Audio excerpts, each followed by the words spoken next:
black magic has me in its spell. Now that we've gone and saved everyone from the evil Hein, let's go ahead and talk to everyone here in Takul. You saved us! Thank you!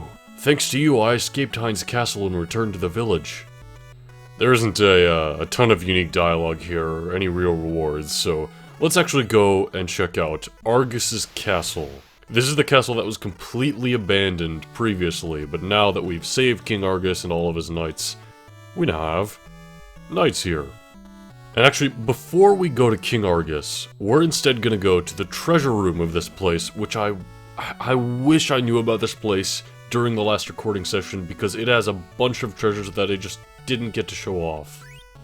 We have some gil over here in this secret wall.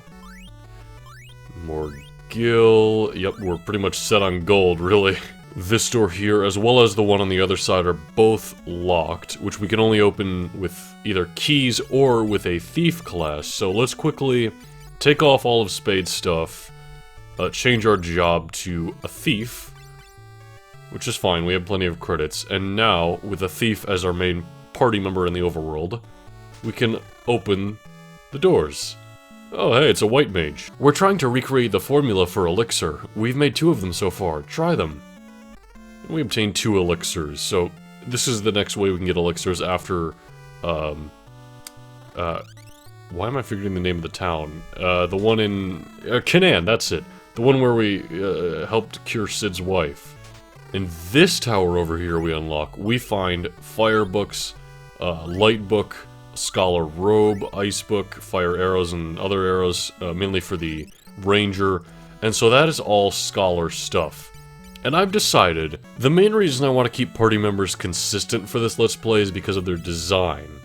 Like obviously with the red mage here, we have this iconic design of the white hair and the red cape and everything. And that's why I was okay changing Club from the fighter to a knight, because they look very similar. They both have the orange hair, the manly structure and everything. And now that I'm thinking about it, the scholar doesn't look too different from the red mage. They look a bit more sophisticated, they still have the white hair and the red robe. And you know what, this is a brand new class, so let's try to show it off for the Let's Play. Why not? Plus, now we could actually see attacking with books, which I'm looking forward to. And you know what, 74 attack? We had 80 before, so that's not too bad. Plus, if we go ahead and equip... we don't have any helmet.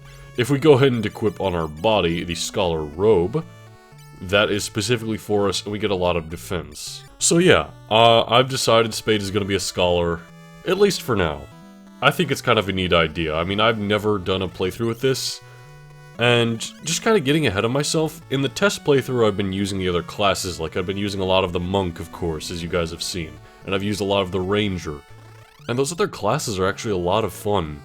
So I kind of would be doing this game... I wouldn't be doing this game justice if I showed off more of the unique classes and I just stuck to the same 4 that were already in the original game to begin with. Hey there, King Argus. Thank you, warriors. Take this. It's the Argus family heirloom, the Time Wheel, a box created by the ancients. Bring it to Sid in Canaan. You know him? That's great. King Argus gives you the Time Wheel. Okay. Thieves have the ability to open doors. Yep, we know about that. The rightmost of the 4 candelabras is a hidden switch. Yep, we know about that too. Knights protect those with low HP. Neat. The Time Wheel. In the days of old, it was called the Perpetual Engine. And lastly, this continent is aloft. We're on a floating continent. That's a bit more of a bombshell than anything anyone else had to say. And they're not kidding. We're actually on a floating continent, and we have been this whole entire time. But you know what, I guess it's not meant to be taken as that big of a deal. I mean, Argus probably knows about it, after all one of his knights does, and he doesn't seem too concerned at all. So, yeah, we're on a floating continent, why not? That's not important right now. Right now, we're gonna head to Sid, and we're gonna give him this time wheel that we were just handed off. And I'll go ahead and show off right now Spade's brand new attack, now that he is a scholar. Of course, these are Sahagin, these are older enemies, they're gonna be weak. Actually, please don't kill them, Diamond. There you go. 300 damage. I mean, granted, we probably had some super effective ability, what with having the light book, like having a lightning effect. But still, It's not bad. The fact that we can dual-wield them, and they each have elemental effects. Like the set I'm using as kind of reference for this Let's Play, it said this class wasn't all that good, but you know what? I kinda like it. And I'm gonna use it moving forward. Here you go, Sid. Have the time wheel. The time wheel! I can remodel the Enterprise now. Here, lend me that box. And off he goes. Once again, we get a bit of construction to a vehicle we've obtained. Done. Press the A button to turn the Enterprise into an airship. But you can only land on water. Perhaps my skills are a bit rusty. Yeah, the Enterprise, as in the pirate ship we've been using this whole time, it now can turn into an airship, which is kind of awesome. I mean, talk about just a neat evolution of how vehicles were handled in Final Fantasy. I mean, before we just had a boat and a canoe and an airship.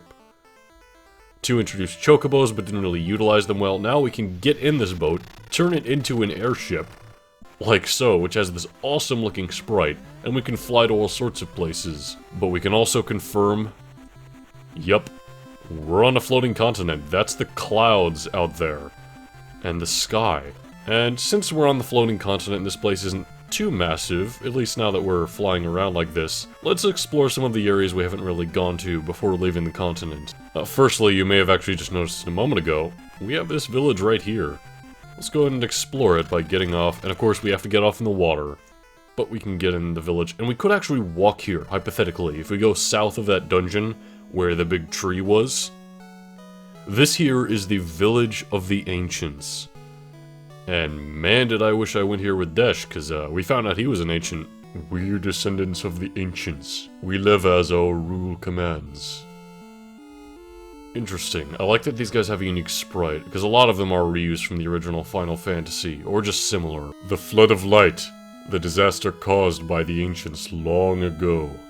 With the crystals, they abused the power of light, and it overflowed and destroyed the world. 4 warriors from the Dark World came to vanquish the light, but it was too late. The ancients were wiped out. The survivors settled in this land. Well, isn't that a compelling and different kind of story? I mean, we're all used to the standard, typical, Final Fantasy fanfare-esque story of, oh, there were heroes of light who vanquished the darkness, but no. The world was destroyed by the light, and it was heroes of dark that saved it. This was, of course, a long time ago, and things are different now. This continent is floating in the air. Don't believe me? The ancients designed it. The Tower of Awen keeps this land aloft.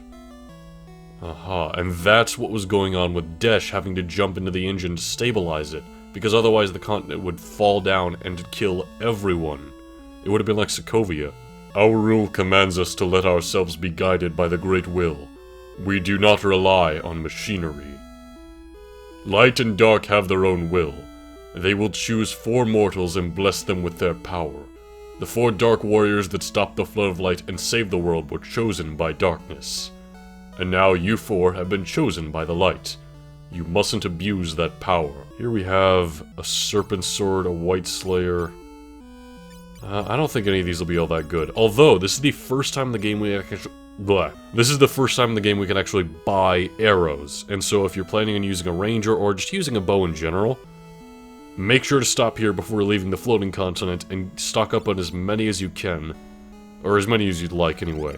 Also, I need to do some selling now that we're a scholar. We don't need all that red mage stuff. We also have a bunch of magic spells. We can't currently use any of these, so I'll just turn them all into items and teach them to either heart or diamond, depending on who can use them. I mean, that's kind of the point of the red mage, right? They help you at the beginning of the game. They have some of the low-level magic that gets the trick done.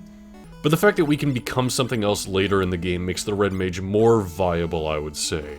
Because you're no longer obligated to stick to this, I guess, subpar? I wouldn't say subpar, but rather not quite fulfilling class. Like in the final boss with Chaos, the red mage isn't doing something that a fully trained black belt would be doing. Over here in the forest, we have more Chocobo woods. There's already more of these in this game on just the floating continent alone than there were in all of Final Fantasy II. But yeah, that's kind of a neat way you can explore all of the border of the floating continent. because you can fully walk around the whole place with a Chocobo, thanks to this fortress here. Did I say fortress? I meant to say forest. One other village I want to explore is this one just down here. Let's take a look. This is Gisal. Hey there, ma'am. I take care of the sheep. No, not that way. I like how they both just phased through that sheep like they were the Vision. But also, are we going to talk about that noise the sheep made? That didn't sound anything like a sheep. Super Mario Land had better noises for that, and that came out before this, I'm fairly certain. Here we can buy some magic spells. What do you got? We have Blizzaga, which is the next step for Blizzara, of course. We finally have level 4 black magic. That 3 out of 3 stat has just been stuck there for such a long time now. There you go, Heart. Some higher level black magic, because why not? Go to the inn here. Hey, another dancer just like before. Haha, I'm a dancer.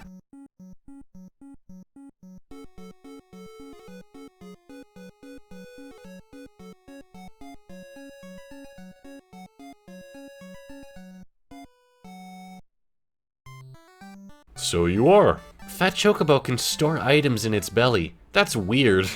I like how you're self-aware, kid. We got a piano here. Why don't you try playing a bit, Spade? Why not?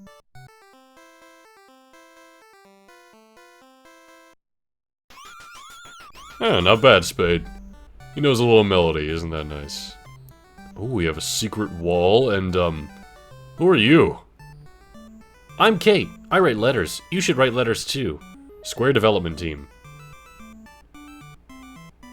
Interesting. I think this is a bit of a mistranslation of Square saying they want to hear feedback on this game, but I could be wrong about that. Let's buy some of these Gisal greens here. This is the only thing sold at the item shop next to the inn, so we might as well see what they're for.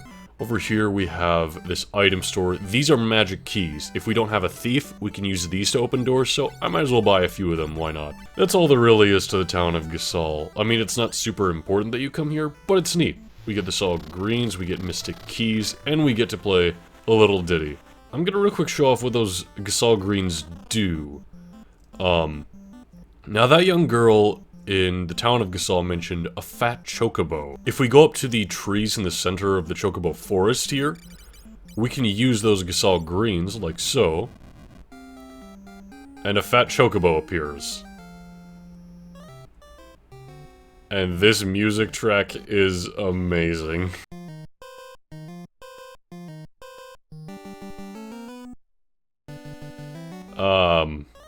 Hey there, fat Chocobo. What do you want to do? I guess let's store this bomb shard, our keys, and,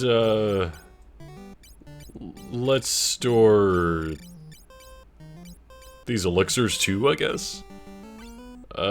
See you later, fat Chocobo.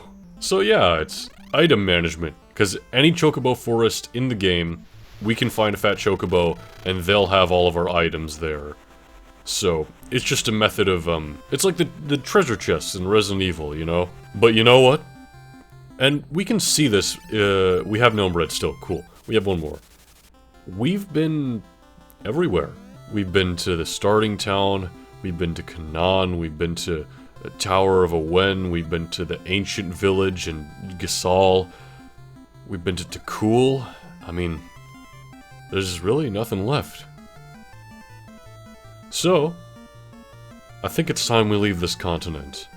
But before I go, I'm gonna pick up some more gnome bread just real quick. And I'll see you guys next part for more Final Fantasy III.